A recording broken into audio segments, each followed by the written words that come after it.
Speaker, I stand to mourn a great daughter of Greta Mubende, because where she comes from is where I come from.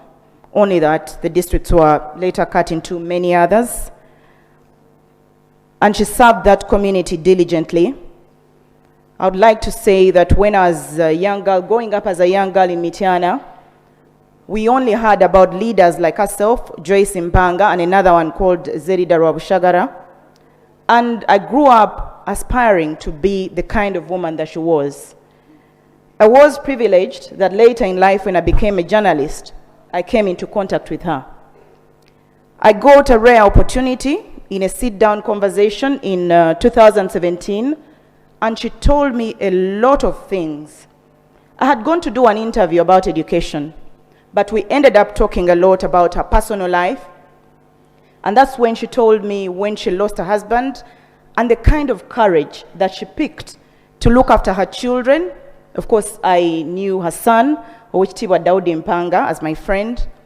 And she told me that one of the reasons she was able to look after her children, to give them a good education, is that she didn't give birth to many children.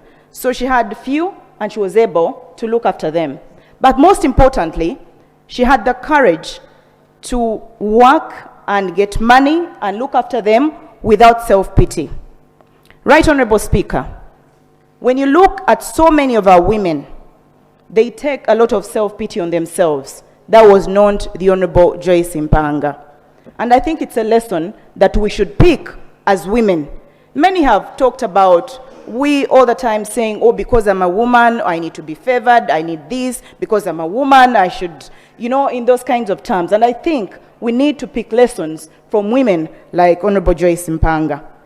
She was an icon of women emancipation, and she championed the women's cause with conviction.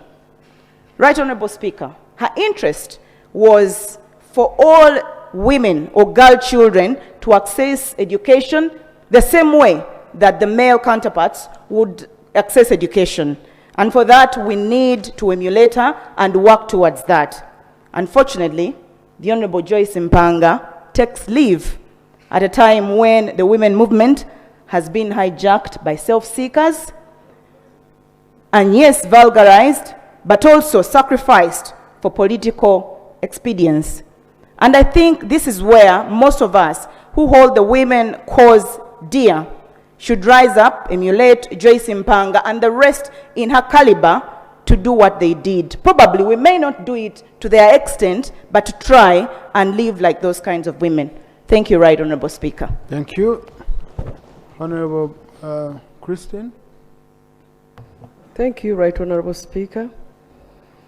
And I also stand to support the motion to thank God for the life of our fallen lady and mentor,